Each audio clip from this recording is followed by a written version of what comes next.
Welcome to Kenton's videos. Enjoy the video. You begin by confirming the device is actually on the network. Look for link lights and a valid IP address because DNS won't work without Layer 3. Next, change your adapter's IP4 DNS to a known public resolver like 8. 8. 8. 8. This isolates ISP or router DNS issues. Once done, flush the local DNS cache so old records don't interfere. Run ipconfig/flushdins on Windows or the appropriate command on Linux and Mac OS. These first steps separate local cache problems from resolver failures. Now you dig into diagnostics. Use nslookup or dig to query a hostname directly at 8. 8. 8.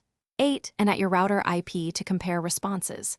If the router is relaying or caching broken records, log into its admin page and set DNS manually or disable DNS forwarding. Make sure firmware is current. Outdated firmware can present DNS errors. Then reboot the router and your device to clear transient states. These steps trace where resolution fails, client, router, or upstream resolver, so you can act precisely. Finish by verifying resolution works end-to-end.